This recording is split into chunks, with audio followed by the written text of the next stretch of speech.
इस बिल की कामयाबी में सबसे ज़्यादा मेहनत मेरा नहीं, मौलाना फजल रहमान साहब का है। और मैं समझता हूँ कि जो मौलाना फजल रहमान साहब का किरदार इस पूरा प्रोसेस में रहा है, ये ना सिर्फ तारीख़ याद रखेगा, मगर आज अगर मैं इस फ्लोर पे फ़ख्र के साथ खड़ा हूँ कि हम ये आइन साजी का अमल कर रहा हूँ, तो इसमें भी सबसे बड़ा किरदार मौलाना फजल रहमान साहब का रहा है। और जितना हमारा आपस में इंटरेक्शन रहा है ये पिछले 2 महीने में, इस पे भी मैं कहना चाहूँगा कि अगर पाकिस्तान की सियासत अपना वालिद सदर ज़रदारी के बाद में किसी को मानता हूँ तो वो मौलाना फजल रहमान साहब है।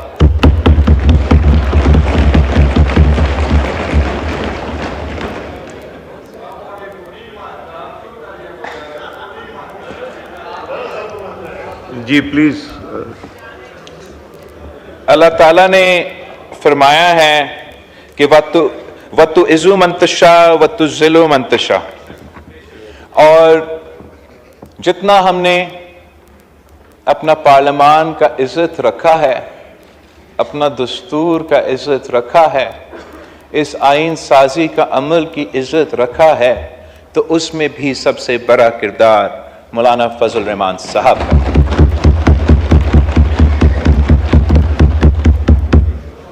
जहाँ तक इस आइन साजी की बात है, मैं ये भी कहना चाहूँगा कि जनाब स्पीकर, मेरे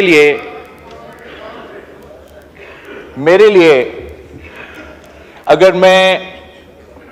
कुरान पाक के बाद किसी किताब को मानता हूँ तो वो पाकिस्तान की दस्तूर है,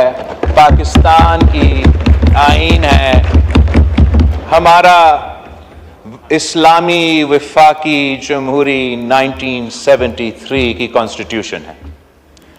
1973 की कॉन्स्टिट्यूशन के वक्त मैं याद दिलवाना चाहूँगा कि उन ज़मानों में भी जमाते उलमा इस्लाम उन बेंचेस पे बैठे थे और पाकिस्तान पीपल्स पार्टी इन बेंचेस पे बैठे थे, और उन ज़मानों में भी सियासी इख्तलाफ था, अरूज पे था। अगर आजकल के सियासतदान, आजकल पाकिस्तान की अवाम समझते हैं कि जो वज़ीर आज़म साहब और आज का कायदे इख्तलाफ के दरमियान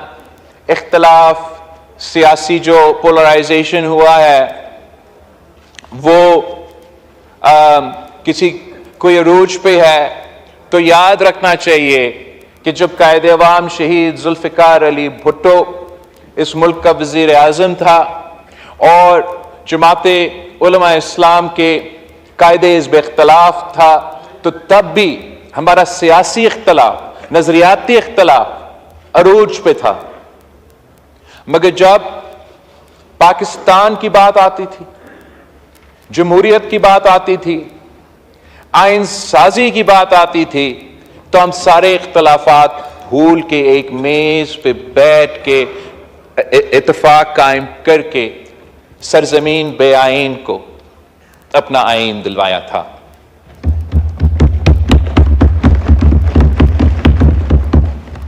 हमने 18वीं तरमीम के वक्त उस दौर के सियासी हालात के मुताबिक सियासी इत्तेफाक राय पैदा करके, तारीखी आइन साजी करके, जो हमारा आइन में तमाम काले कवानीन थे, आमिर के डले हुए जज साहिबान की इजाजत के साथ, वो तमाम काले कवानीन को हमने अपना आइन से निकलवा दिए, और तब भी वो तारीखी काम था। आज का दौर का अपना सियासी हालात है, अपना सियासी ग्राउंड रियलिटीज है। जो पॉलिटिकल स्पेस पाकिस्तान की सियासत में आज सियासी जमातों के लिए मौजूद है, जितना आज वो सियासी स्पेस तंग है, उतना 2008 में नहीं था, उतना 1973 में नहीं था। लेकिन सियासतदान के इम्तिहान ही यही होता है कि जितना आपको स्पेस मिलता है, आप उस स्पेस पे कितना खेल सकते हो। और मैं समझता हूं कि मौजूदा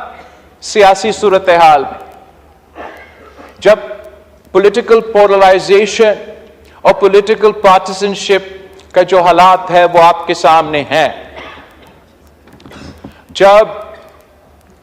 आमतौर पे ये तासुर दिया जाता है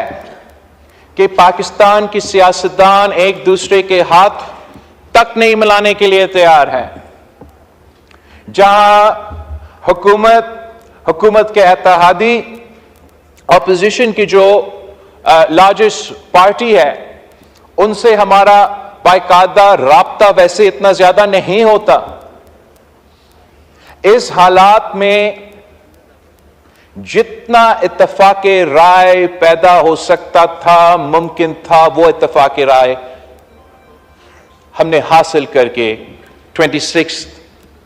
आईनी तरमीम की शक्ल में आज हम इंशाअल्लाह ताला नेशनल असेंबली से पास करने जा रहे हैं। ये बेशक हमारे दोस्त कायदे हिज़्ब इख्तिलाफ और जो अपोजिशन पार्टीज हैं वो इस बिल को वोट नहीं दे रहे, बेशक ना दे, ये भी इनका हक है। मगर मैं समझता हूं कि ये हुकूमती बिल से ज्यादा इसमें जो पॉइंट्स है हुकूमत के, या मतलब हुकूमती जमात मुस्लिम लीग नवाज के सबसे कम नुकात होंगे। इसमें सबसे ज्यादा अगर पॉइंट्स है तो वो पाकिस्तान पीपल्स पार्टी, JUI और 99.99% जो एतराजात PTI के थे वो निकाल के वोट ना दे। कंटेंट तो जनाब स्पीकर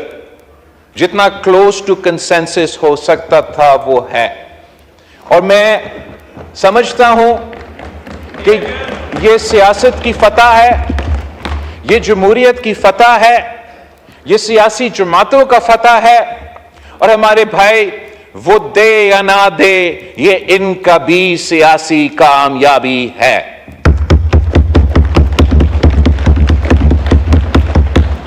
जनाब स्पीकर, मैं पाकिस्तान के अवाम के लिए थोड़ा समझाना चाहूंगा कि हम कितना बड़ा काम करने जा रहे हैं। हम वो काम जो 18वीं तरमीम में हमने पार्लियामान में किया, सदर के इख्तियारात